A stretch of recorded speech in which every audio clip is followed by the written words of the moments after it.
Welcome to Journey with the Jays with your host, JB Ellis, JB, Jon you mean Shearer. Sideline Sports?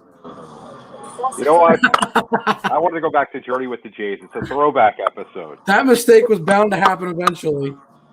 You know what? We're all Jays. Alex is running late. He's going to be here tonight, so I said let's go with the Jays. We got Jennifer with us. For everyone that doesn't know, that's Jennifer Cobb, former St. Louis Ram cheerleader. Welcome to the show, Jennifer.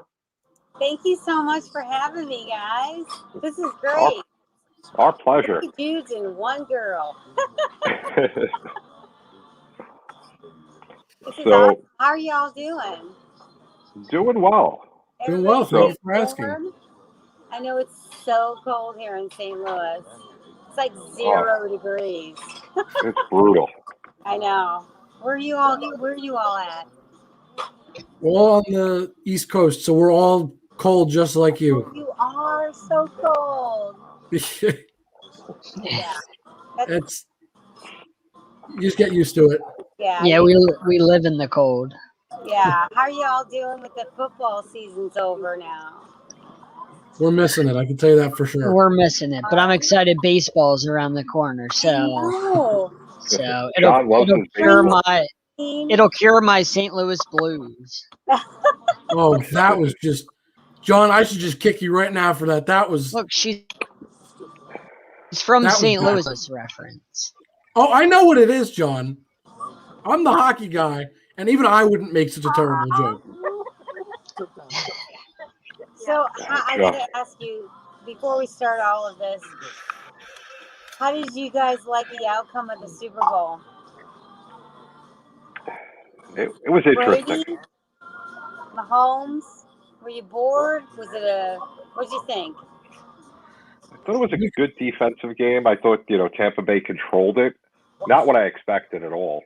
Not an exciting game if you're not a huge football fan. I enjoyed it because I like football. But Jake? Yeah, I agree. I mean, if you're a football fan, you appreciate good defense. Like, we can all appreciate that. Yep. We love football. But to the average fan, it was like, this is so boring. Please turn this off. And, I mean, I'd still admit it was a little boring at times because as much as I love defense, I was expecting Patrick Mahomes. We're going to see, fireworks. That's what we all talked about before the game. That week coming up to the game, we all said we expected a fireworks show. I think we all predicted at least 30 points for, I think, both teams. I know for a fact we predicted at least 30 for one and 20 for the other, but I believe it was all 30 each. I can speak for all of us when I say we all enjoyed it, but we were a little disappointed. We expected more. I mean, I know why it happened, and we talked about why it happened. But we expected more. Jake, do you think Mahomes was just off, or do you think it's a team effort? Nah, we've talked about not clicking. What do you think, John? He's been a deer in the headlights in both Super Bowls he's been in. So, Mahomes he should be 0-2 in the Super Bowl. He's 1-1, but he should be 0-2 because he was a deer in the headlights in both Super Bowls. Yeah. Well, I gotta say, the year I was on the field, the greatest show on turf, it was amazing. Actually, the year before, they were the worst team in the NFL, and I was cheering for them. And I actually went out to Maui, Hawaii, and won one of the biggest fitness title championships in the world. And I came back to St. Louis as the fittest woman in America, cheering for the worst team in the NFL. And the media went crazy. They were like, maybe Jen needs to be coaching you guys. Oh my God, Dick Marino went crazy with it. It was a sideline joke. I'm not saying it had anything to do with me, but the next year we won the Super Bowl. But it just makes for you as the de facto coach. What? They made you the de facto coach, and look what happened. I know. No, it's a great story, and I think you have this little peanut cheerleader, Jen, on the sideline cheering for him as the fittest woman in America, and then you have, the team that just not have it all together, and then the stigma, this pressure to persevere and become better. And I think actually the Rams kind of collaborated and brought themselves back together as a team. because it's not just about having the best talent on the field. This goes back to it's a whole congregation. It's a team effort. It's a coaching effort. It's a whole. Everybody is involved to make it all happen, and I think they really, really, really reevaluated the structure of the team, and they got their shit together, and they ended up winning not one but 2 Super Bowl championships. And Kroenke will never, ever, ever take that away from us. And I am still a little bit bitter the fact that we don't have a football team, but they won't ever be able to take that away from us. The fact that we will always have that championship award in our city. And hockey. Yes, and St. Louis is one of. I mean, their fans. Oh my gosh! Can I say it? Baseball. St. Louis have some of the best fans sports wise in America. I would say. They are passionate. They love their teams. And I don't know if you guys or your listeners know this, but we are the only city that has had every single championship sport. We have NBA, NHL, NFL, and MLB. Good for us. Did you know that? No, but it's interesting trivia. Yeah, it's pretty cool. It is. You guys are forgetting about Chicago. Chicago has a championship, NBA, MLB, and NHL. You know what? You're just right. saying. Okay, so I'm originally born and raised in Chicago, so I don't have like a favorite St. Louis or Chicago, but the Honey Bears, actually the cheerleading, not every NFL team has cheerleaders. I don't know if you noticed that. Yep. My Giants don't. I know that. Yeah, Wisconsin.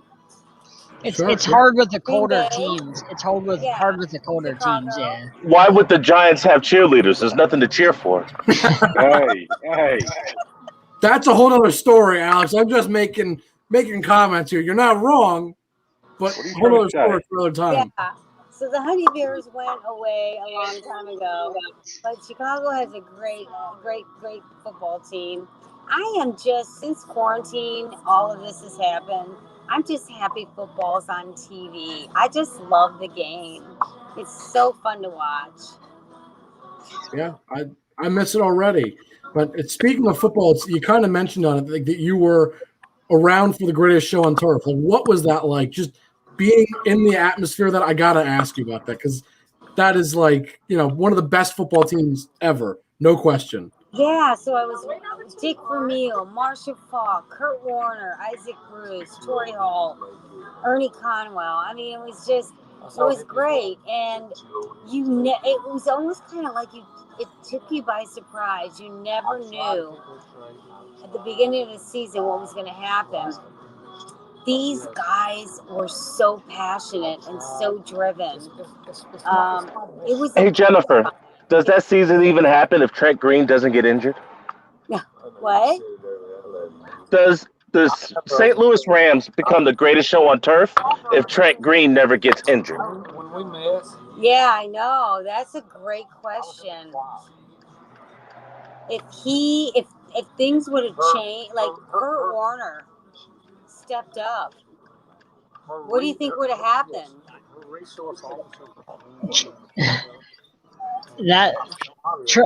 Kurt Warner went from bagging groceries to, to end up winning, being part of the greatest show on turf. So, the Rams don't win that Super Bowl with Trent Green. Trent Green he was an okay quarterback, but nothing. Hell no. It's crazy how one thing can change history so much, though, right? Like, look at Tom Brady. Right? Tom Brady tuck roll. Yeah, you're right. But we mentioned Kurt Warner's name. We all love Kurt Warner. Like, we think he's a great quarterback, right? But if that never happens, the landscape of history, right? But like that never happens, he doesn't exist. And obviously those Super Bowls, forget about it. It never even happens. Well, the cool thing about the greatest show on turf is there was nothing like that. It kind of goes back to the Super Bowl or what do you call the Super Bowl shuffle back in the Chicago Bear days. It took on like it was contagious. People were electrified by it, and it gave the public, the fans, something to connect with. And I don't know if you know that. Well, you guys are dudes. You play sports. You're connected to it. You're driven by that drive, that connection, all of that excitement that comes along with it. And that is what drove those players every single Sunday before they stepped foot on that field. The fact that they were the greatest show on turf. And it just made for so much excitement when you're in front of 75,000 fans and on TV. It just like pumps you up. It gets you so excited. What was that experience like being in front of 75,000 fans as you were cheering? Yeah, it's almost undescribable. Mrs. Frontieri, she brought the Rams from LA to St. Louis. And many people don't know this, but she was a Vegas showgirl. She danced a lot in Vegas. And so when she bought the team, she was extremely picky about the look and how each girl represented her brand. Down from the hair all the way to lipstick, the makeup we wore, and how we represented ourselves for her brand. And so when I walked into the room to try out, there were all thousands of beautiful girls trying for 40 spots. So I was very intimidated because I wasn't the strongest dancer in the room. Just like the selection process that goes into selecting a player isn't about the fastest 40-yard dasher on the field or who catches the most footballs. There's more that goes into the selection process for a player just as much as that goes into a cheerleader. You have to be an ambassador off the field as well as on. You have to be coachable. You have to be able to have camaraderie with other team members and other players. And there's I don't think that people really acknowledge and recognize how much goes into every selection for every player. The fact that the team, the management got it right, selecting Trent, Kurt, Isaac, Ernie Conwell, Torrey Holt, all of these men, all these guys that go into creating such an amazing, greatest show on turf. Orlando Pace, Adam Archuleta. Yes. Let's not forget about Azakim. Azakim, yes. Orlando Pace. Orlando Pace. I mean, that team was just absolutely loaded. Yes. Yep. But Isaac Bruce was up for Hall of Famer.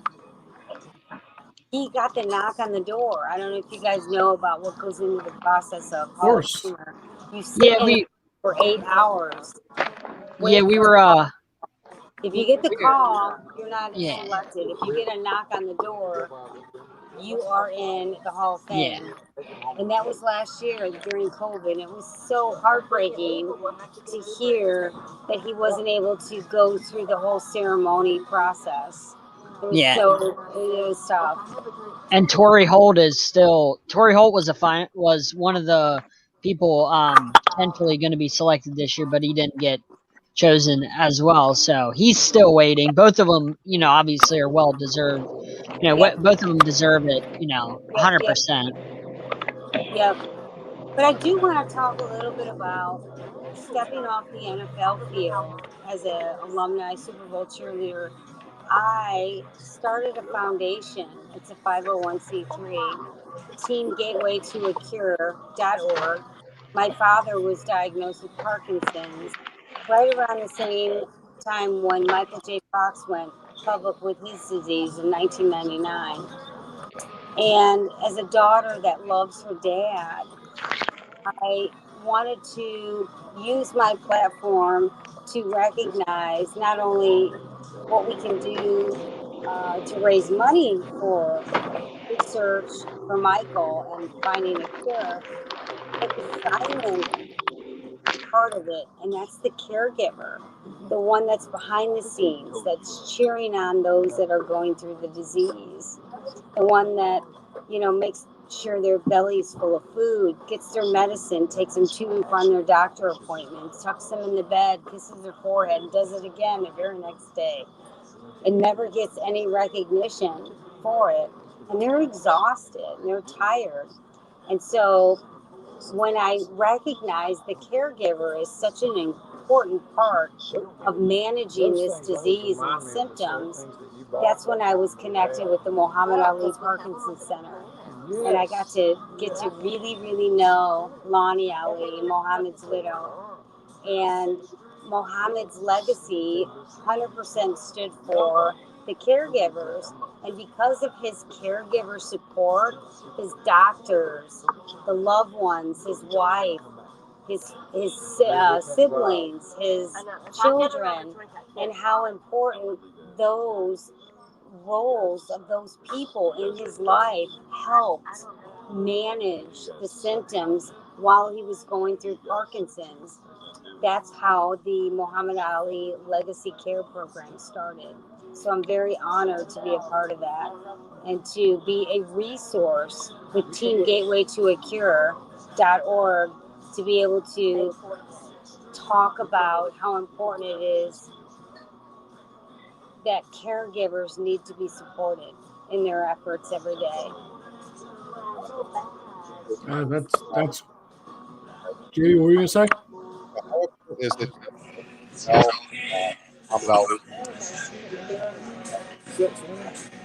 JD, I can't hear you.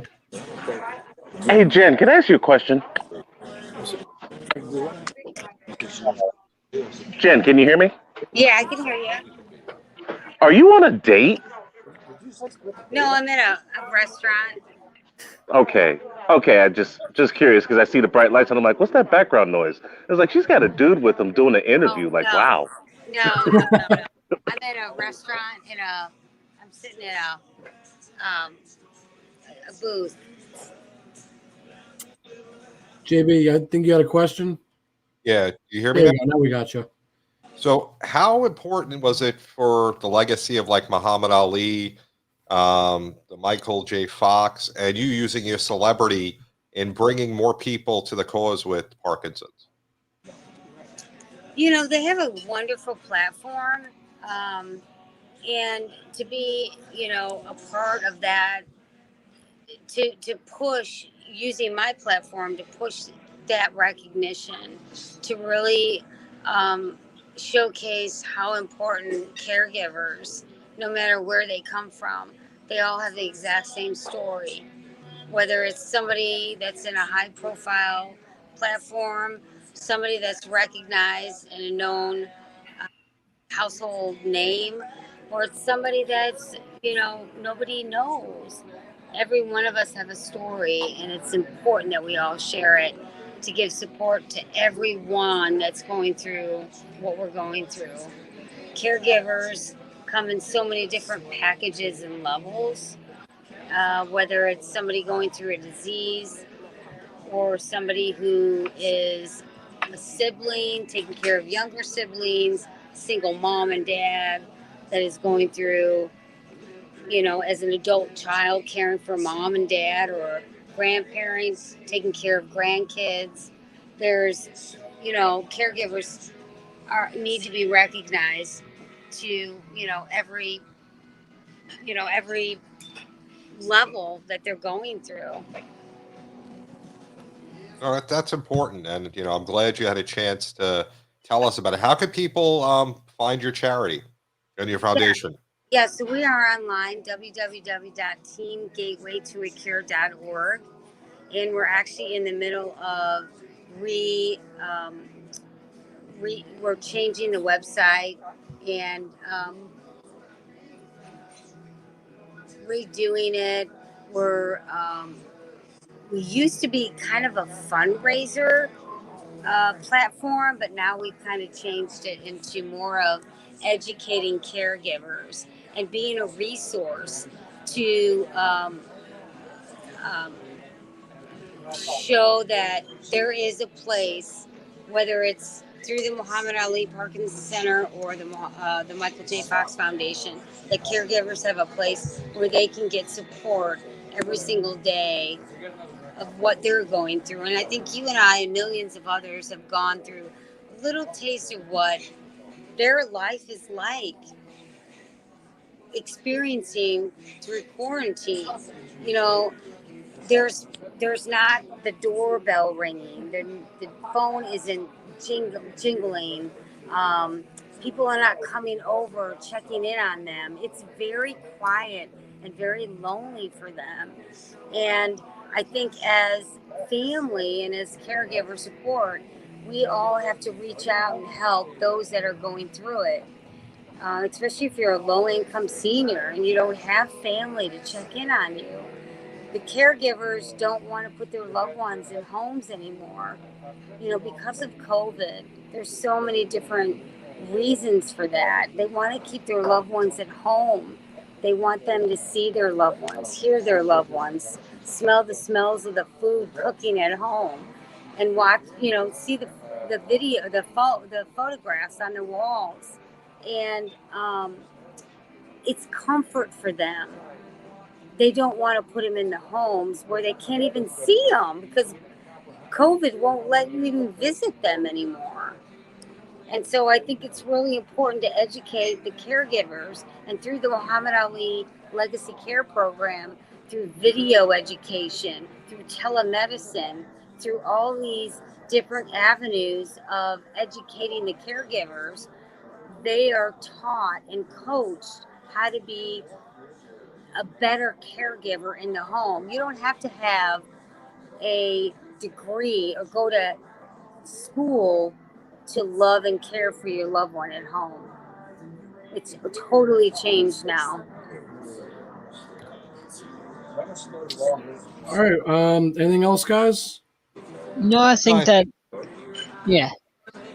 Yeah, I think we're good. Jennifer, I definitely appreciate you coming on. Yes, thank you. I know a couple of us have interviewed you before, and we definitely love looking into your foundation and seeing all the great work that you do. And just one more time, the website. Yeah, it's www.teamgatewaytoacure.org. Thank you so much, Jennifer. We're getting ready to launch our new website in the next couple of weeks, and we're going to actually be going into people's homes and interviewing caregivers to share their stories, to give comfort and hope to others that are going through the exact same thing. And I got to tell you, I want to shout out to the NFL and all of the employees and the players and the cheerleaders. I would not be where I am today if it wasn't for their support. And also you guys, thank you so much for being on. Because if it wasn't for the platform, I wouldn't be able to use my voice to support the other people that are going through what they're going through. No, we're happy to have you. We really appreciate you taking the time. Yes, it's an honor. Yeah. Oh, thank you. I'd love to come on again. Let me definitely do a Q&A. You can ask and I'll answer. Even things about questions people have don't even know, like what is it like to be on the field, and anything you want to share behind the scenes that people don't know. Little things I want to share, little secrets and stories that I would love to share with you guys. Yeah, we'd love to have you back. Absolutely. Yeah, so we appreciate you coming on. I'm sure we'll talk to you soon, all right? Safe, healthy, and God bless you and your family. And again, I cannot thank you enough for having me on. Not a problem. Thank you for coming on. Anytime, Jennifer. Thank you. See you, Jen. Bye. Yeah, have a great night. Yeah, you too. Bye. All right. So we lost Alex. Yeah, that's all right. No, we got plenty of stuff going on. John, baseball. You're excited. John, I know you want to talk about it. So John, How many days until pitchers and catchers report? I know you were counting like weeks ago. Man, I know how excited you are. He doesn't know anymore. Look, we just got through Valentine's Day, so we're right there. Like, we're right there. We just got through I don't even know what today's day is. Today's Tuesday, right? 16th. Yep. The work week just flies by. So in the next couple days, teams will start, flying down depending on COVID. I don't know how they're going to do. This is I don't know how they're going to do their COVID stuff. Not sure how all that works with baseball, but these next couple days, teams should start flying down to their respective sites, as long as they're doing their normal thing. And they should be reporting, and I'm excited. And there's a lot of good stuff in baseball. The Cardinals obviously just got Nolan Arenado, which is, oh, man. I mean, Jennifer just got off the show, and we're talking about the Cardinals. Nolan Arenado could put them in the World Series. I mean, with Nolan Arenado, he's that good, and the Cardinals are always good, so they're a threat to the Dodgers. Even with the Dodgers rotation, Cardinals could threaten them. They could be a team nobody's talking about. I think people are going to talk about them, but I agree. I think that's going to They never get the respect or the attention. You're right. Well, there's a problem with that. Look at their division. Like the big bad foe in the division, right? You have, LA right there, right in that mix. I mean, you're gonna, what I mean? Jake, hang on 1 second. Read what's on the screen. Pitchers and catchers report today for Norfolk. Whoa. John, you got the champagne, Norfolk? Popping the champagne. Pitchers and catchers reports. Finally, smell that? Baseball. No. It's baseball season. I'm gonna pick up grass from my concrete floor in the basement and throw in the air and dirt, throw in the air because it's baseball season. If I had any, I don't have any, but if I did, throw it up in the air because it's baseball season. Wow, John, a long way to go. I get excited. What are you most looking forward to this season, John? Well, my team's a disaster, so I can't say my team because they're just an absolute dumpster fire. Pissing off all of our good players and them wanting trades. And I wish I could say I'm looking forward to my team, but whenever you piss off your best players and then those players want traded, it doesn't exactly make you look forward to, your season. But I'm excited for baseball as a whole because, we're missing football and we really don't have much.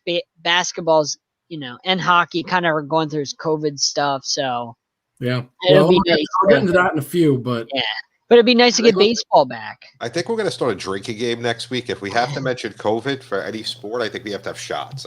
Jake, I don't know what you're going to do because you're not 21 yet, but I'll take shots of water. There you go. Water.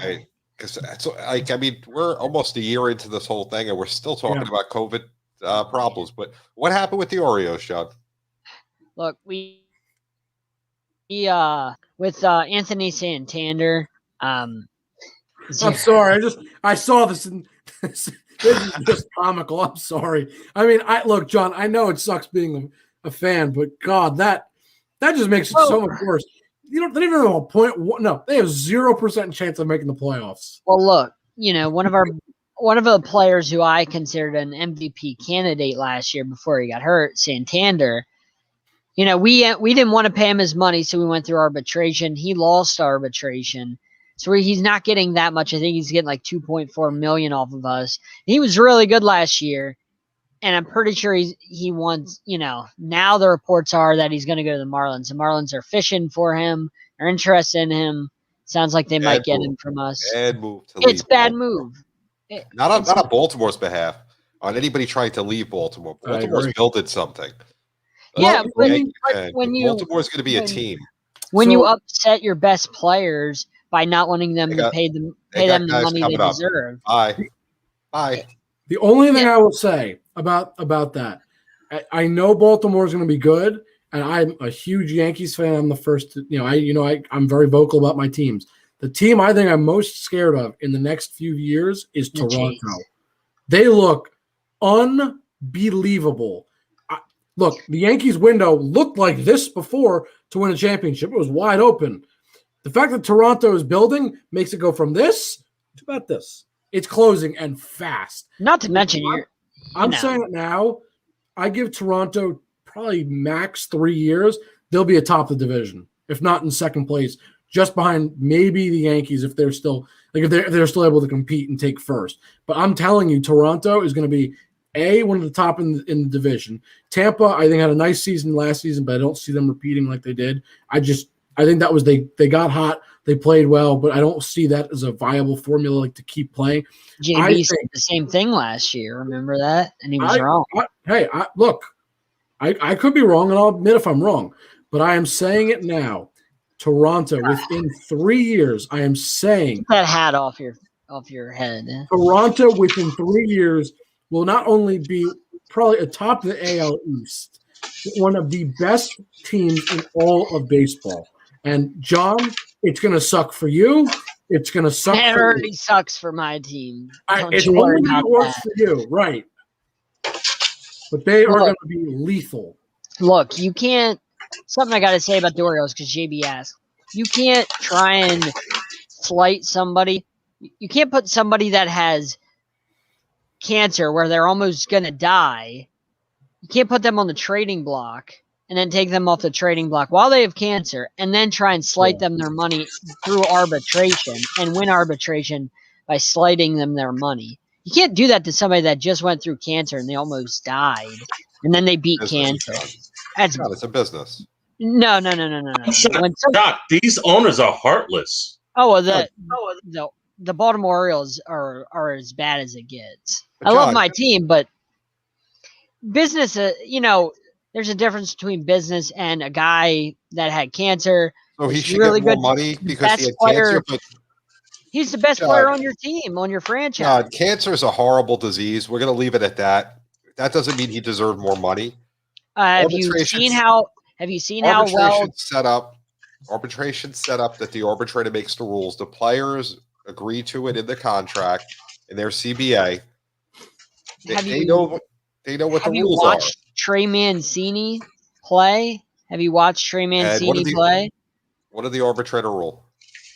They rule in favor of the Orioles, which is insane. So, there you go. Arbitration's is a tough thing. It sucks sometimes. There's no way around it. The Orioles never should have went there. Never should have went there with the guy that just went through all that. Just absolutely bad look. That's on. Okay, but that's not. That goes on the Orioles, not the fact. That's classic Orioles. Yes. Right, that goes on the Orioles, but they went to arbitration, and the truth is, that's in his contract. I know it's not right. I'm not saying no, it's not, and you deserve. And there's a reason why he could get traded.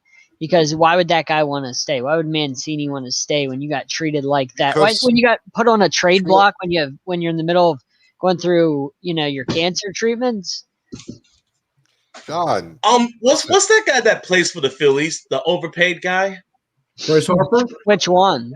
Bryce Harper. Yeah, Bryce Harper. That's what I figured. He was on all my Valentine's cards. Are you $330 million contract because I don't deserve you? No, MLB is almost as bad as NFL when it comes to progression and how they treat the players. Yep. The NFL just recently had this whole suffrage where retired players could have benefits and medical and so on and so forth because, CTE is real. So Can you imagine having cancer after playing 15, 16, 17 years straight of 162 games of baseball and you have arthritis and your knees are weak and you can't stand up and you can't throw to your grandkids? And the MLB is like, oh, well, you got your money. Sayonara. There needs to be a better players union. And then the people in the players union, the players, they actually need to actually do something in this union instead of bitch and complain and want bigger salary contracts. And baseball is the worst because we saw it. Am I echoing? You're echoing it. I'm going to stop you. Baseball's the worst. They're the only union that gets anything done. No, remember last year we went through this where the season almost didn't happen because neither side could agree because it wasn't about the fans, it wasn't about the game, it was all about the money. It was about the games too. It was about the money. It was about money and how many games they'd play. It was both. Yeah, but mostly money. I agree with mostly money. But there were arguments about games, so don't. Yeah, which translates to money because you want to get paid per game. No, I understand that. I'm just saying it was also how many games we're going to play. All the other leagues don't you play socially distance in baseball anyway? I mean, you got a guy on first base, a guy on second base, a guy on third base, an outfielder, left, right, center, catcher, pitcher. Nobody's within 6 feet of each other, bro. They should have been playing on top of the season. Like the biggest threat at that point is when the guys are on the base. Like when someone comes up, like say, a batter gets on first because the first baseman is close. I'm not saying it's a large risk. I'm just saying like that's the biggest risk you really experience, that or the dugout. And the dugout problem is the catcher with the batter. Don't touch me. You're on first base. Don't touch me. But anyway, John, I did have a question because I saw something actually earlier, and I just wanted to get your input. And we can all input, but just you're the baseball guy for us. I saw something about predictions for what teams are going to top their division, and most of them looked pretty normal to me. I think I saw the Yankees atop of us, Dodgers atop of theirs. Normal stuff. None of it seemed out of the ordinary. Yeah. Then I saw one that made me a little bit like I went, I don't know about that. The NL East had the Mets on top. How do you feel about that? Because I'm not sure I agree with the Mets. I think they'll be good, but they're also the Mets, and they've had good players in the past, and they don't always succeed because they're the Mets. I know it's new ownership, but again, they are the Mets. Think of the. You would think that you would root for something good in New York, bro. The I root Knicks, for my Yankees. your good. Giants and Jets are horrible. The Yankees Do I give me my need good. to mention hockey? Do I need to mention hockey? The Knicks are only 2.5 games I out was of gonna the 4 say, the seed. Knicks look okay, and the Yankees give me hope. That's what. Wait, you're not buying the Knicks? Stop right now. No. The Knicks are like the best basketball story of the year right now. We can discuss that a little bit. The Jazz are pretty, pretty great. Hold on. Story. Let's finish baseball, and then JB, we can bring that up as soon as we move to basketball because I already can see in your eyes you are like infuriated. I hate the Knicks. I hate the Knicks, but they're the story. All right. Anyway, we'll get to that in a minute. The NL East, think of it like the NFC East. Think of it like that. That's how I look at the NL East because you never know who's going to win because it's always a dumpster fire, and then they just rotate who's going to be like the least, of the worst. Well, typically, the Braves are looking good. I don't know right? But that's typically how the NL East works. Is it's a lot of dumpster That's not fires. true because the Braves Somebody are in the NL calls East. out exactly. But the last couple the Braves years, are in the NL East. The Braves are good. Now they're good. But a couple years ago, they weren't that good. It's whoever crawls out of that dumpster fire and, is holding up the stick, kind of like the NL East. One, the Washington football team ended up being pretty decent. One of those teams ended up being decent. The rest were just absolute trash. No offense to your Giants, but they sucked. I know they anyway, They always NL do. East is They were the playoff team this year because that whole last game proved it. 6 wins. NL East. Hey, it's not our, we can only play who we get scheduled. Yeah, and you didn't win a lot of those. The NL East. We still would have earned our way into the playoffs, unlike the Washington team. They earned their way. They want, they almost beat the champions. Give them credit with a 4th-string quarterback. They almost beat the champions. I have no idea what you're talking about. They almost lost to Philly. Had Philly actually played football, Yeah, well. Anyway, we didn't lose to no NFC East teams. So, forget what you heard. Buck what you heard. Anyway, so the Mets, actually, I can see if they won the division. I mean, I see the Braves, but I can see how the Mets would. They got a lot of great additions this year. They're really trending in the right direction. Whenever you have, DeGrom, obviously, and Syndergaard, and all those guys. You got an opportunity to win when you have really good pitching. So I could see how the Mets might have a chance at winning the division. But ultimately, I think the Braves, personally, I still believe the Braves. I got Lindor. I mean, and Carrasco. With their pitching, you never know. Yeah. No, I think they're going to be a good team. I'm not surprised by it. I take the Braves personally. I think the reason I prefer them right now, we don't want to put the Mets ahead of themselves, right? We haven't actually seen them all play. Dodgers. Well, we haven't seen them all play, right? We haven't seen their rotation be fully healthy. We haven't seen Lindor in a new setting, right? So I get it, but personally, I'm taking the Braves to win right now. Why? Because I've seen them play, and I know they're good. Yeah. Plus, the Mets, again, are the Mets. They are the Mets. And I hate to be like that, but they have a tendency to do that, right? Like, they look like they're going to be good, and then they suck, right? Right after they go to the World Series, right? They look good. Next season, not so great. They can't repeat that magic. That's what I mean. And I'm not saying they can't be good, but at the same time, they are the Mets. How old are you, Jake? Jake, how old are you? He's 20. He doesn't understand. I know where he's going with this, I think.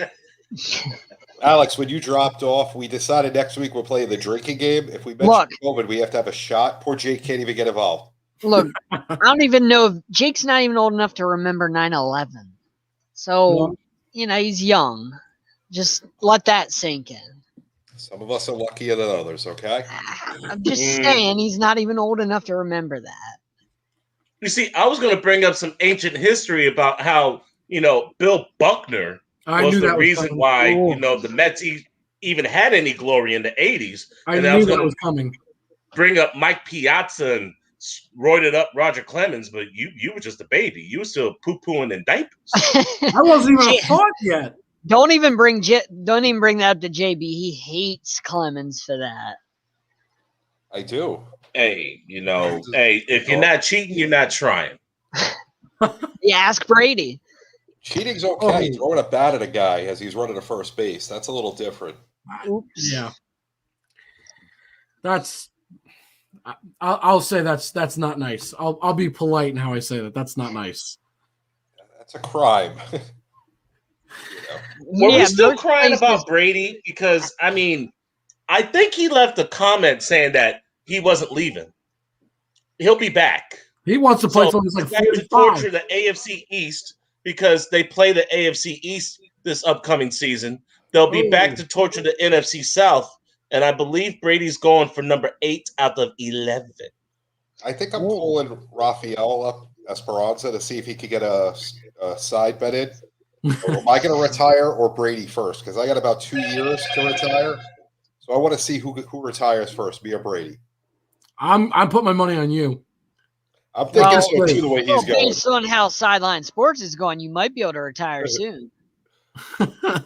Nope. Anyway, John, do we have anything else in the MLB that you want to talk about? No, let's go on to the fake Knicks. Oh, jeez. All right, JB. Fool's gold. All right, so first of all, Julius Randle. All-star or not? Yeah. It's close, but I think I'll give it to him. The guy's played well. He's played great. He hasn't played well. He's like for the Knicks, he's played great. That's what I'll say.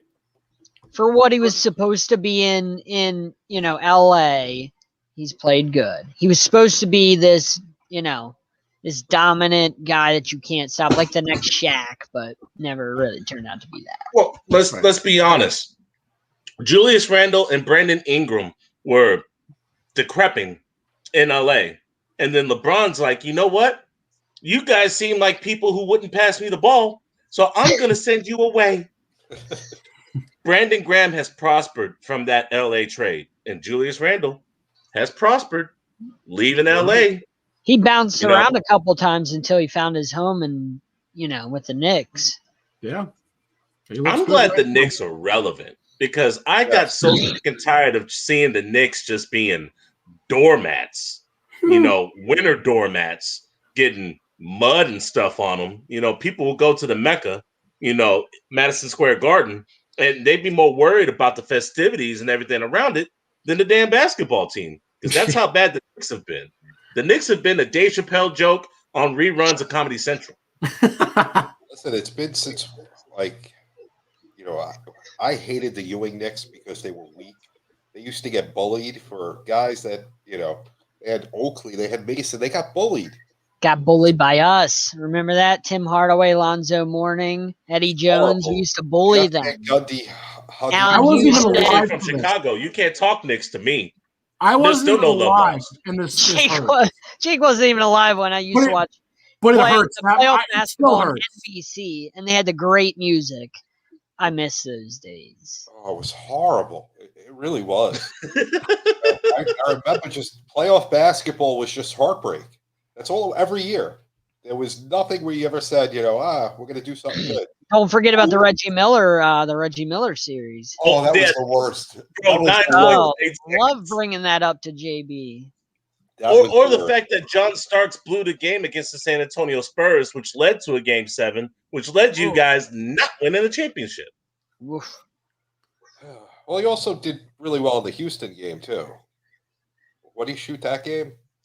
He was pretty cold. That's right. It was San Antonio and Houston. So New York is allergic to Texas.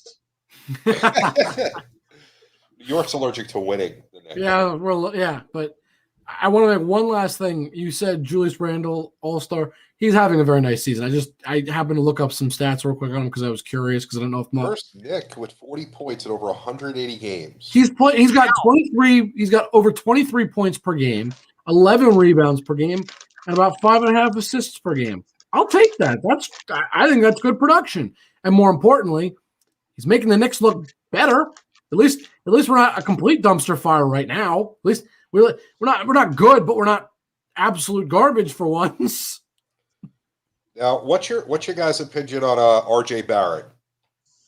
I mean, Ja and Zion get all the hype from last year. Right. I think R.J. is the real deal. I like him. Yeah, I think he's good, but the one thing I'll never forget was when they had the draft lottery, and I was livid because, of course, I'm thinking, okay, great, the Pelicans are going to get rid of AD, and now they're adding Zion. That was like, for me, as a Knicks fan, I was like, are you kidding me? We have a garbage season. They're getting rid of a superstar, and they're adding a guy that is very similar in a lot of aspects that will basically just replace him. And and RJ is great. Don't get me wrong. I think he's a great player too. And to answer your question somewhat, yes, I think he's great. I think he's got a bright future ahead of him. But I will never forget when that draft, that lottery happened. I was like, come on. I'm like, all right, we're going to get Zion. Things are going to start looking good, right? And he's supposed to be this incredible talent, and he clearly is, right? And then the Pelicans get number 1 pick. And I was like, come on. It was like worst case scenario for a Knicks fan, because you think, okay, you got the number 1 pick unlocked. It's over. Nope. Just because it's kind of the Knicks luck, right? It just doesn't go our way. Jake, listen to me carefully. You got the right player. You were never going to get John Morant. He was the number 1 pick, should have been the number 1 pick, and was the best pick out of that draft. If people were smart, they would have got Ja and not Zion. But that's a different story. Number 2, RJ Barrett is a lefty. That means he can dribble drop and pass and lead momentum when it's a fast break coming off the court for the Knicks. You need an off-pressure guard. Number 3, you know what RJ got that Zion doesn't? A jumper. I knew that was coming. Got the right pick.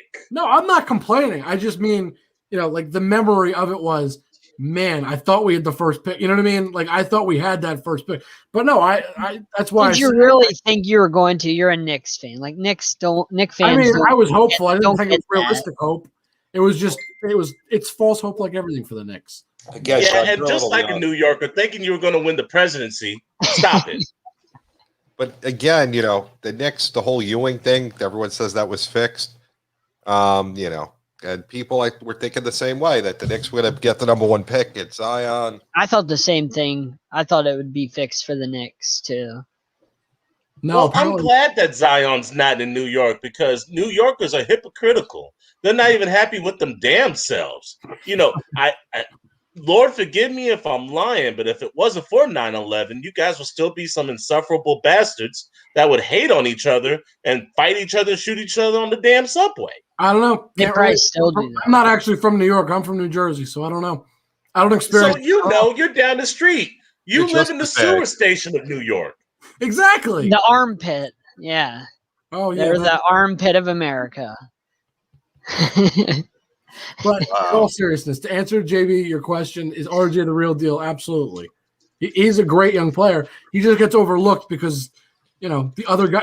It's easy to have him get overlooked with the other guys around him. It's just that's what happens, and it's not that it's right, but when you're not Zion, right? He was, he had the big, the big spotlight, and Ja had a nice big spotlight too.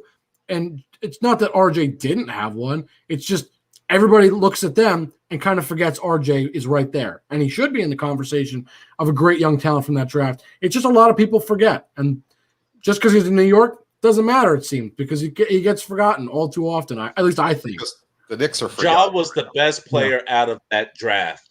Ja turned the Memphis Grizzlies around. Think about the Memphis Grizzlies before Ja got there. Doormats, walkovers, hadn't made the playoffs in quite some time.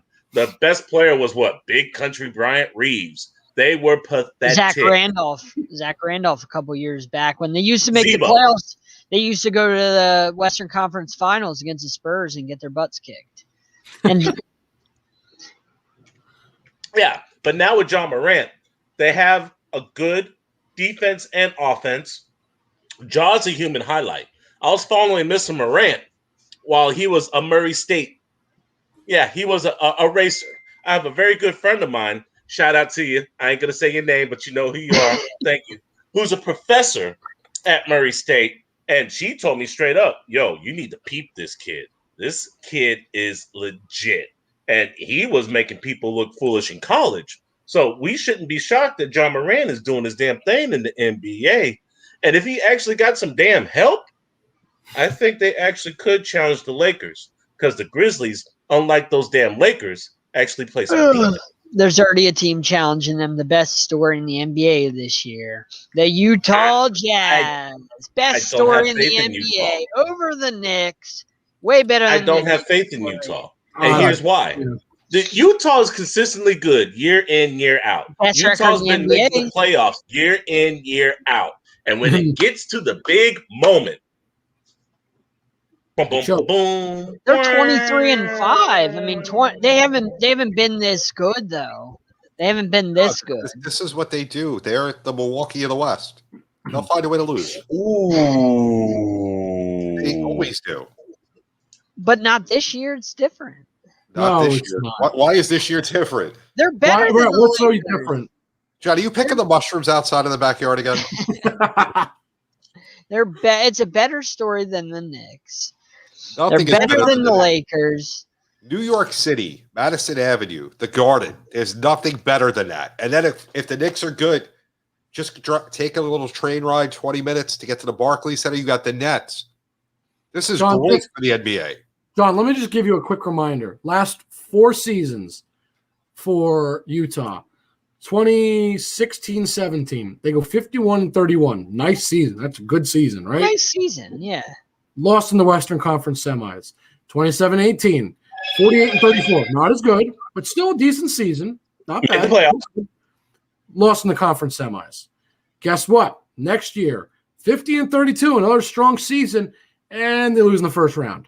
And then they don't have an 8. Last season, 44-28, another nice season. They look good again, right? And they lose in the first round. I'm starting to notice a pattern here. They don't do well in playoffs. Okay, guys, Quinn Snyder is an excellent coach. He turned that Utah Jazz team around and had to take it over ever since that whole fallout with Darren Williams and rest his soul, the original coach. But this is what you guys don't seem to realize. Rudy Gobert and the Spider, Donovan Mitchell, had words after that whole COVID stint last year. I remember. Yep. They've bonded. And now that Conley's back on a full-time basis and Jordan Clarkson is just the 6th man of the year, or at least he should be, they're dangerous. Now, can they beat LA? I don't think so. But no other team in the Western Conference wants that smoke from a team that's won 17 of 20 games by double-digit points. They're on a 19-1 game winning streak. If you can win 19 games out of 20, you're for damn sure doing something right. And they'll probably have the best record because it's a 72-game season. Here's the problem. When you finally have to face LA, What are you going to do? Who got LeBron? We know this song and dance. We've seen it before. We've seen it with Milwaukee. They're a good example of last year, right? Great team in the regular season, playoffs, can't do it, can't get it done. And they're just a recent example in mind. But I agree with you, Alex. I completely agree. Every year. It's just teams. This is a great team. I mean, there's no question about it. And this is the best that they've been under Snyder. I don't question that for a second. Absolutely. And hat off to him for having his team have an incredible season so far. But when it comes to the playoffs, I've seen it. I've seen these guys play. They can't get it done. That's just – and it's not like Donovan Mitchell just showed up this season. He's been there. And guess what? Doesn't get it done. I don't see – Did you say grape or grape? Because if you said grape, I agree. They're round. They're juicy. They have pulp, and it's tasty for the moment. But every now and then when it comes to pressure, they get squashed. So you're saying they turn into a No. Raisins get shrivel up. A California raisin, yes. They just got in a pool. Like they just got in a cold pool. They shrivel up. Yeah, California raisin, they shrivel up. Signed, sealed, delivered. This show has got off like the that rocks. that episode of Seinfeld. We went from talking about the Utah Jazz and how they play basketball to grapes. To any fans California that are watching, raisins, actually. Grapes and then raisins. So to any fans watching, I'm sorry, but thank you for watching because this show has just evolved into madness. This is why the NFL needs to go to a 12-month-a-year schedule and space out the games. I have some football questions once we're done all the other sports. So what do you guys think of what happened with Anthony Davis's calf injury? Sunday, the sky was falling when it was first reported. Everyone said it was an Achilles. Everyone rushed to judgment. He was out for the year. Now, they're going to reevaluate him in a few weeks. What do you guys think, Alex? Not worried about it. He needed to take a break. You got to think they had the shortest off season of any sports in history. Hockey, baseball, football. They only had 72 days off. Anthony Davis not playing right now forces LeBron James to actually pass to teammates and forces the rest of the teammates to play defense down low. This is a positive, not a negative. It wasn't an ACL tear. He'll be back in 2 to 3 weeks' time. As far as I'm concerned, this isn't a story. I agree. I think they dodged a bullet. I mean, I know a lot of people said ACL. Obviously, I know people jump to conclusions, but still, even if you think that's what it is, you're dodging a huge bullet from ACL to just a calf. That's a big difference. You're lucking out. Honestly, he needs a break anyway. You know what? I mean, Alex, I think you make a great point. So I completely agree. I think the whole team needs a break.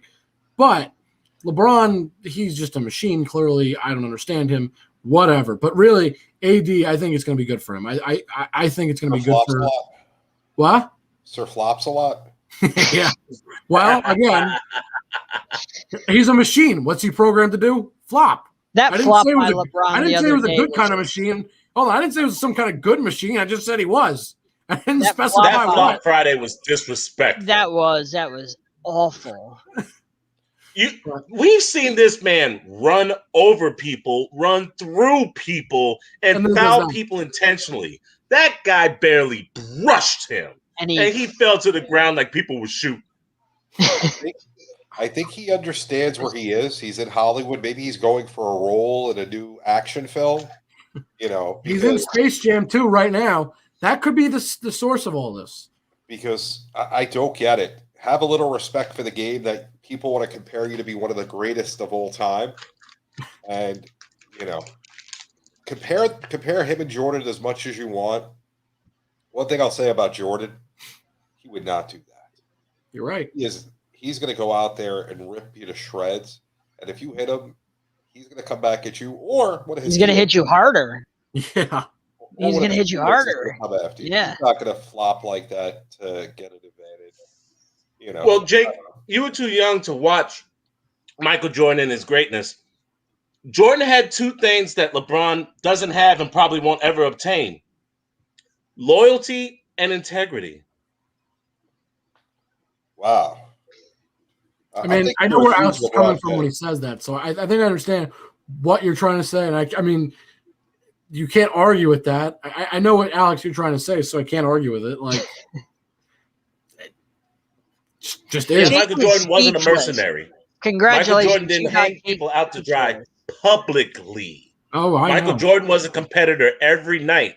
Michael Jordan didn't defer passing the ball to a teammate so that way he didn't look bad, whether he missed the shot or made the shot. Michael Jordan got beat up against the Detroit Pistons, and he got into the gym, got stronger, and got better. And Michael Jordan didn't have to pick his teammates in order for him to start collecting championships. Did you ever hear the story, the Gary Payton story with Michael Jordan? I know most of the stuff. I Just mean, because I wasn't alive for it, Payton was a rookie. Stuff. Well, Gary Payton was a rookie, and he thought he was all that. And he played Jordan in the preseason game. I was gonna say, and he tried to show him up. And then when they played later in the season, the first time they met, Jordan was like, "I got this guy," and he played him the whole game. And Gary Payton was like, "Uh-oh," and Jordan crushed him and basically taught Gary Payton a lesson, like, "Oh man, I better not. I know my place now, and in the NBA." So that's the type of guy Jordan was, where he would, if you tried to show him up, he would rip you to shreds. Oh, I know. He was the ultimate competitor, to say the least. Well, I mean, we do know what LeBron is best at. He's won the flopping contest. He beats Harden at that. I think he wins Oscar for Best Actor this season, or for this year, technically. Well, we don't have any Hollywood movies, so we might as well give it to LeBron. Might as well, right? That's a good point. Great point. Close enough. Actually, it's either between LeBron James or Jimmy Butler, because the other night I saw Jimmy Butler pretend like he was hurt, look back at the referee, see if he got the call, and then pretended to be hurt again. That's an old Giants move. I saw a Giants player do that before, and then he got flagged like 15 yards for faking a penalty or something like that. It was like on a Monday night game. Faked an injury to stop the clock late in the game. I can't say and then then he got up and ran off the field. I can't say I'm surprised about that. That sounds like something the Giants would do. We suck, so what do we do? Fake injuries. Sounds about right. Speaking of the Giants, I have a question about the Giants. And I want to ask, since we talked basketball, I've been wondering this about the Panthers. Should the Panthers trade Christian McCaffrey? What should the Giants do with Saquon Barkley? Clearly, they made a mistake. We were all wrong about them taking Barkley. Barkley's great. But it was a mistake. I'm going to stop you right there. They didn't make a mistake taking Barkley. No, they didn't make a mistake with the talent. They made a mistake at filling a hole they didn't need. Running back is I love the running back. It's my favorite position in the NFL. Again, I would stop you right there. They needed to fill that position. They still have a lot of positions they need to fill. But looking back at the NFL, you don't have to win with a running back. Chiefs proved that. You don't have to have a running back to win a Super Bowl. Hold on, the Chiefs lost in the Super Bowl, so against the Niners, they didn't have a running back, and they won the Super Bowl. Damian Williams was their running back. You don't need Saquon. Yeah, but he produced Super Bowl. He still produced for them. So, but you don't have to spend, running back. You don't have to spend the top overall pick in a draft to win a Super Bowl. Don't have to spend it on a running back to win a Super Bowl. But you don't pass with generational talent like that. I'm sorry. Cowboys haven't won with Zeke. The Panthers haven't won with McCaffrey. Typically, the top running backs aren't on teams, that they don't win Super Bowls. I mean, look at the Bucs. What, you got Ronald Jones? Who the hell is Ronald Jones? Got Leonard Fournette. Hold on. Can we stop for a second, John? Who the hell is Ronald Jones? I'm pretty sure every football fan knows exactly who Ronald Jones is. Like Ronald Jones and Leonard Fournette and LaShawn McCoy on that team. Even though LaShawn McCoy is old, LaShawn McCoy hasn't played a snap. It doesn't matter, but everybody knows who he is. Say LaShawn McCoy. Hold on, but I just said he's old and washed up. You still know who he is. I can name all three of their running backs. But how can you say that about Leonard Fournette? That's my question. How can you forget about Lenny? Scraps. He came off of scraps from nobody wanted him in the NFL, and then the Bucs just pulled him off. Nobody wanted him. He just got cut from his team. Yeah, nobody. Yeah, he was cut, right? He was cut. Yeah, I know he was cut. But he wasn't producing in Jacksonville like where they drafted. Jacksonville sucked. The offensive line is garbage. I'm just You saying. do realize last year in Jacksonville, he was a 1,300 yard from scrimmage, rushing and pass catching back. He had 9 touchdowns for a very bad Jacksonville Jaguar team. But he wasn't carrying the team. He was often hurt. He dropped a lot of balls. John, they could have had Jesus come down from heaven. There was nobody that could carry that team. What are you talking about?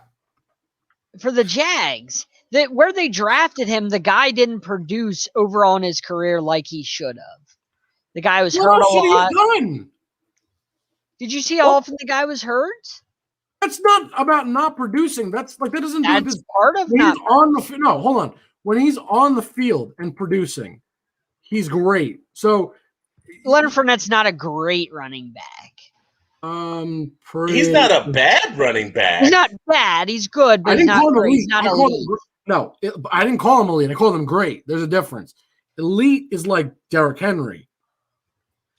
Great is absolutely Leonard Fournette, and no question about it. And when he's on his game and he's at his peak, he can be elite. He just wasn't. Just because he's injured doesn't mean he's bad all of a sudden. Name the last Super Bowl winner with an elite running back. Oh, okay. Well, he asked you, so. Because it wasn't the Patriots, wasn't the Eagles. I wouldn't know. I'm not. Wasn't the Bucs. I don't pay attention to that stuff. Wasn't the Chiefs. But it's been a long she time. was just a guest on the show, bro.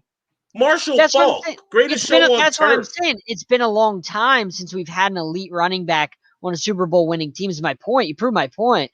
Well, actually, hold on. I could argue that.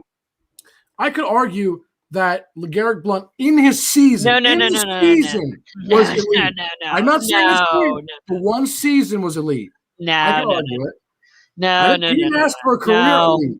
No. You didn't ask for a career elite. No. Would you LeGarrette Blount was consider never Marshawn elite. Lynch?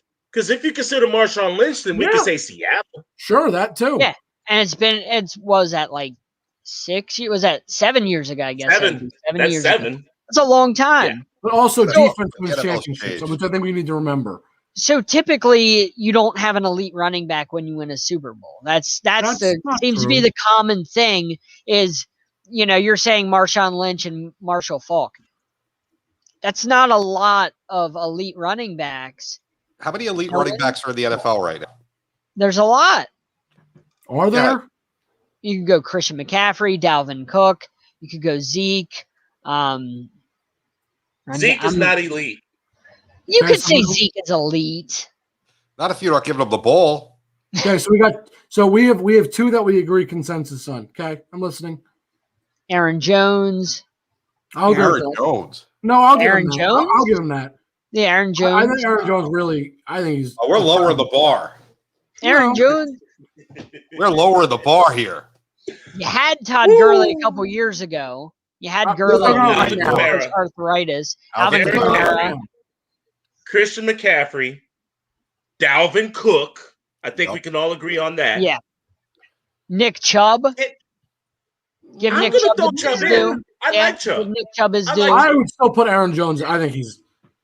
Aaron Jones. I'm dropping Ezekiel Elliott and I'm dropping Saquon Barkley. Yeah. You know who I'm adding? Really? Yeah. I'm dropping Saquon Barkley because he can't stay healthy. But you know who I'm adding? I'm going to guess you're going to say Leonard Fournette. James Robinson. Not yet.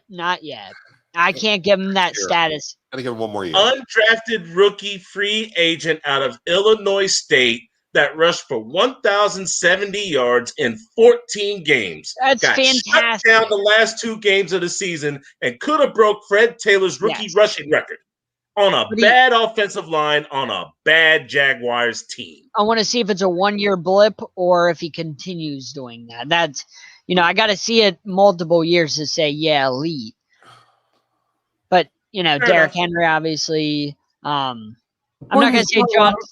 Somebody said Jonathan Taylor.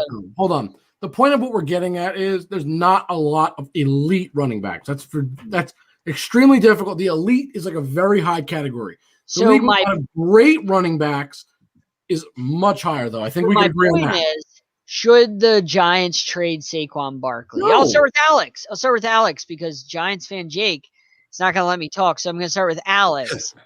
Because you're speaking nonsense. You know this. What are you talking about? That's the first time I've ever heard you talk with a LeBron James. If we can get LeBron James and a 3rd-round pick, I'm in. Right.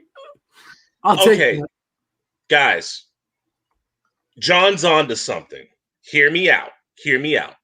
Imagine the draft capital that you can get for Saquon Barkley right now.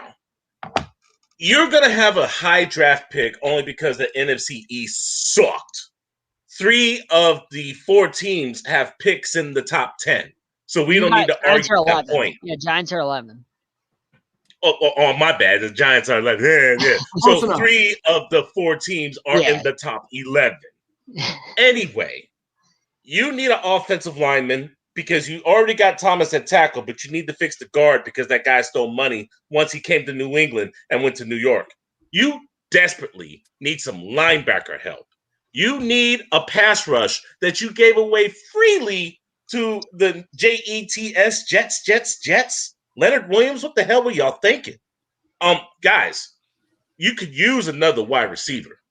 Pass Sterling Shepard and what's his name? I love the guy, number 16. He's not on the radar, but he's probably the best wide receiver you guys got. Hold on, Alex. I don't mean to cut you off. 15 Leonard Williams is on the Giants. Leonard Williams was on the Jets and went to the Giants. You had it reversed. Yes. On the Jets and went to the Giants. Yeah. And you guys still didn't have any damn sacks late in the season. Bro, your schedule was soft as cake batter. It wasn't Golden Tate. It's the other guy. Your schedule was soft as cake batter. And you guys couldn't pull out victories. If Danny Dimes doesn't trip over his own damn feet, you probably don't have to wait till week 17 to see if you guys can even have a chance of winning the damn division. So, division. You probably need a quarterback. You damn sure need offensive linemen. You need a defensive pass rush. You could use another linebacker. And I love Darnay Holmes for personal reasons. And he is a shutdown corner, but you need a safety. You need an enforcer. And you can blame DeAndre Baker for that. I agree. You can get all of that if you traded away Saquon Barkley. But that's the problem. So that's where I disagree. There are so many positions of need. You physically can't get them all filled, even if you trade Saquon away. You can get most of them. It's a start. You got to start somewhere. You can get most of them. But here's why I'm not. Here's why I'm not saying to trade him. Hold on. But there's a reason that we haven't mentioned, and this is actually why I say don't. If we had a better general manager in place, somebody I trusted with my drafting more, that ain't then I'd be okay with it. After this next season. Hold on. Then I would be okay with it. But I do not trust Dave Gettleman enough because one of the things that he did, and I'm still upset about, he passed on Tristan Wirfs. One of the biggest needs was offensive linemen, just period. At every single spot on that offensive line, we needed help. Tristan Wirfs could have easily been a Giant. He let up 1 sack all season. And that's not just being with Tom Brady. No, that's just pure talent. And there's no question. He passed up on a guy like that. Okay, he traded up to take Daniel Jones. That was so stupid. I never understood that move. I'm not saying Daniel Jones is, not worth being on the team because I think we needed a quarterback. That's fine. I'm not saying I agree with taking him, but I understand it. Fine. But you traded up to take him when you could have gotten him easily in the 2nd round. That's why I'm not saying trade him. I love Saquon, and I agree with a lot of what Alex said. But why I said we can't get all those positions is not because we couldn't get the capital for it. It's because we don't have the right people in place to take care of the job and do what we need to do. Just so you know. Until we have the right person in that office, I don't want him trading away because he just wastes those picks and do us no good. It won't accomplish anything, sadly. It's not like you guys have a good coach anyway. You picked Joe Judge over Eric Joe Judge has done well so far. I like what he's done so far. Anyway, to play off of what Jake said, he didn't like that you guys pass up on Tristan Wirfs. just want to let you know that you took Barkley over a guy named Quentin Nelson, who's been an All-Pro every year. I was mad about that too. And I'm glad you bring that up. I'm the first to admit I was upset when we didn't. I was in love with Quentin Nelson coming out of college. Like, I was in love with his game. I'm the first to admit I was upset about that too. Absolutely, I was upset we didn't trade up to get Barkley and Nelson somehow, if possible. I agree. I'm not disagreeing with that. I want that clear. I like Nelson too. I loved him. So here's the people that pass up on Quentin Nelson. The Browns pass up on him. The Giants, the Jets, two dumpster fires. The Browns again, and then the Broncos. All those teams are absolute dumpster fires, except the Browns, who had one good season out of that. And we're not even sure about Baker, and Denzel Ward can't stay healthy. All them teams pass up on Quentin Nelson to take all those other guys. I mean, I'm just saying, like, the Giants had a shot at Quentin Nelson, and they took Barkley. That's what my point is in this. That proves my there's point. There's so many holes that you can fill by getting rid of Barkley. And right. I know you love Barkley, but it's the right thing to do. I think you just proved my point, though, which is we don't have the right person in place to draft the players that we truly need at the right positions. Get the best possible talent, and that's whose fault is that? Well, that's Kamara's for hiring Dave. I agree, but that's why I'm saying. So when you ask me, should we trade Saquon? Why I'm saying no is not because I think we need Saquon, because I think if we just had Wayne Gallman as our running back, he's not as good as Saquon, but he's fine. He'll do. He's good enough for now while we rebuild. Because we're not winning games anyway, so it doesn't matter. So he'd be fine. I'd deal with it, whatever. But we don't have the right person in place, in my mind, to really get us where we need to go in terms of getting the right players, drafting the right guys, developing the right guys. That's what I'm worried about. You know who has the right players and who's developed properly? The Tampa Bay Buccaneers. Do you know who was wrong about the Tampa Bay Buccaneers? Yeah. Jake? Yeah. All of us. Are you talking about Jake? Hold on. We were all wrong about them. Are you talking about that guy? I picked him. JB picked the Chiefs. We all bet against them. So while I admit I was wrong, we were all wrong about that. And we are John, you had your wild theory. And that's another topic that you had the wild theory about letting up points and then still picked the Chiefs anyway, which I'm beyond baffled by still. So I admit I was wrong about that game, but so were you, and so was he. Oh, you. I told you the game was going to work. How the defense was going to. Right, but you still picked the Chiefs, is what I'm saying. All right. We were all wrong about that. Are the Bucs overachievers? Did they overachieve a little bit? No. Well, you have to think that the team with the lowest winning percentage in the NFL getting their second ring was a bit of an overachievement. Or it could be the fact that Devin White, Shaquille Barrett, Levante David, and Jason Pierre-Paul gave nightmares to your boy, Pat Mahomes. I'm sorry, Patrick. Only his father's named Pat. Or it could be the fact that the 107 yards rushing, most of that was in the second half because they couldn't do anything in the first half. Or the fact that you couldn't find Tyreek Hill or Travis Kelce on the field because they got shut down. Well, I don't think they're overachievers. I mean, look, I had the pleasure of talking to Coach Bowles. He called up a great defense. He had a great game plan, and it worked. His plan was real simple: cover their guys, make sure Patrick has to stay in the pocket and can't just he can't make the play downfield because there's no one to throw it to. Stay in the pocket, bro. He was running more than Pac-Man. Hold on. What I mean by that, hold on. Stay in the pocket, try and look, then have to run out because I was going to say, he said, once we stop them from being able to get open, he's forced out of the pocket because we get pressure on him, and now we make him run for his life, as you just said, and he can't get things going. Like that? Yes, exactly. And we argued about this last week with John. So, I don't think they were overachievers. I just think their game plan was incredible. And my apologies that I couldn't be with you guys last week. I was working and celebrating. I had a hell of a hangover Monday, bro. I had a hell of a hangover. Just celebrating last week. It was just, But yeah, you know what? Things happen. With celebrations. Yeah, but, I mean, maybe it was a little bit of an overachieving. I mean, 11-5 is pretty good. They had some what I'm saying is they had a lot of things bounce their way. A lot of things bounce their way when it came Greatest to quarterback of all time. Hold on. Brought in all the pieces, and they had great pieces to start. When They you're didn't 11-5, but overachieve. They had some things bounce their way with the Washington football team with Drew Brees, noodle arm, and with Patrick Mahomes' toe and their offensive line. I'm actually glad John mentioned that because Tom Brady made more history than people actually known. Did you know that he's the first quarterback ever to beat 3 MVPs on a Super Bowl run? Aaron Rodgers, Drew Brees, and Patrick Mahomes. Heineke. No, just the main 3. Washington was the warm-up. That was the appetizer. The Saints, that was the cordial dinner. Wait. That nice guy, Aaron Rodgers, Brees has never won MVP. I was going to say. Brees has never won MVP.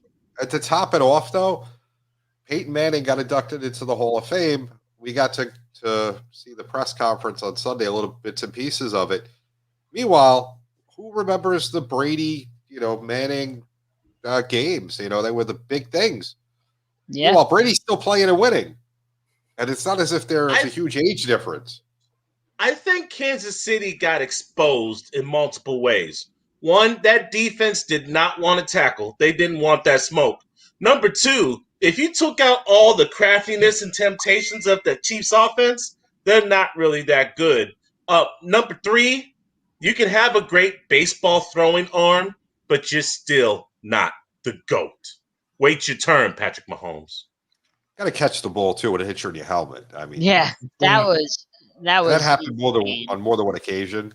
I'm telling you, it was like that NCAA football play that I saw. The guy on the side, that was Mahomes throwing to the end zone that hit the guy on the helmet. It was crazy. I don't know how you drop that. Let's say that they catch both of those that hit him straight in the helmet. Let's say they caught those. Let's just imagine that they caught those, bro. They still lose the game 31-20. Butterfly Take the L and walk away. Effect changes everything. You ever seen the butterfly effect? It changes history. Whenever that happens, the butterfly I saw was when they sandwiched Patrick Mahomes and he was spread all over the field like mustard. Wow. Golden's at least, or Grey Poupon. Grey Poupon, of course. Oh my God! But John, I think I'll leave my comments to this. They didn't overachieve. When you're 11-5 in the playoffs, everybody comes kind of even for the most part. You're all playoff teams. You're all deserving for the most part of usually just being there. So usually most playoff teams, except for in this year, the exception of really like Washington, maybe Pittsburgh, I could say they weren't deserving because I think their record was better than them. But for the most part. Guys, that 11-5 record, they lost to nothing but playoff caliber teams. Yeah, the weakest one. Right. They lost to the Rams. They lost to the Bears. They lost to the Saints twice, regular season, and they lost to the Chiefs. Exactly. What do all those teams have in common? They all made the playoffs. Kansas City, defending Super Bowl champions. And we knocked that crown off. The Saints, not once but twice in the regular season. We handled that business. The Rams couldn't get past Green Bay. And we took out Green Bay. So if there was some type of shade to be thrown, if there was somebody's going to be something stupid and say it was rigged or everybody loves Tom Brady, bro, balanced running game, balanced passing game. Leonard Fournette had 145 yards on the ground. Rojo was a good complimentary. Gronk went back in time, had 6 catches, 67 yards, 2 touchdowns. Bro, Godwin and Evans, 1 catch, 31 yards. Godwin, 2 catches, 19 yards. They weren't even the main centerpieces. There's nothing you can say. It wasn't even the offense. Except for the Tampa Bay Buccaneers handled business. Yeah. I'm just saying, JB has been saying it all playoffs. You got to, to win the Super Bowl, you also got to have the good bounces. Got to have all those things go your way in order to win a Super Bowl. And the Bucs had a lot of those things go their way, not downgrading their Super Bowl, but they had a lot of those things fall their way, which you need to win a Super Bowl. So that's what I'm saying. That happens to every team every year. I could talk about last year just because it's on the top of my mind, right? Chiefs against the Texans, they're down huge, right? things go their way, they can start making a comeback. The Texans fall Hey, apart. good luck, Chuck Right? left. It's just an example, of course. Was that the game that Good Luck Chuck left? Remember that guy on Twitter who left the game when they were getting blown out? Yeah. But yeah, so I the point is, you can say that about every team, every year. Something falls their way. The Bucs were a great team. Tom Brady was incredible. It just is what it is. They were a great team and they deserved to win. They didn't overachieve. We're going back to back. And then no. We're going back to back. We can talk about that more don't get next ahead week. of yourself. Anyway, another question I had, I don't know if you guys are done or not, but question I had was, are the Browns going to fall back down to earth next year? I was thinking about this at work.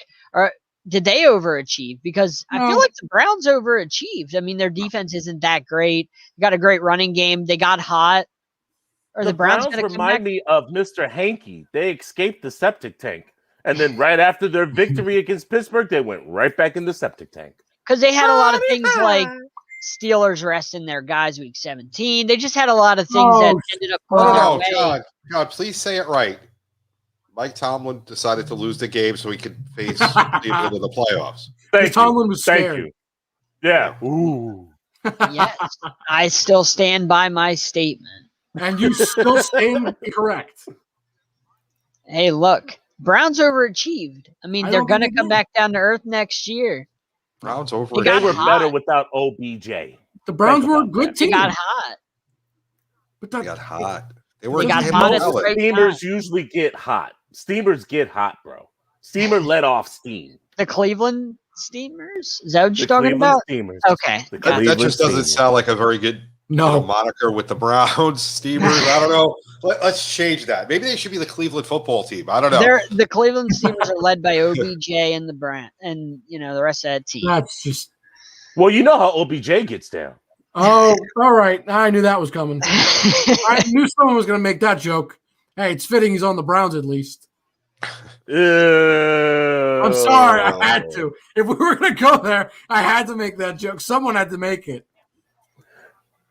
Gentlemen, on that note, I'm a peace out. I got to go. I'm late for a perfect date. JB Ellis, the program, NBA Carousel, doing big things. Jon Shearer, Sideline Sports, that contrarian that you got to listen to. And then that dog, that man, Jake Malik. He's too young to know about real NBA basketball, and he's stuck in millennial basketball, but we're teaching him. He's getting better. Alex, we appreciate you coming on. Go enjoy yourself. Have a great day, guys.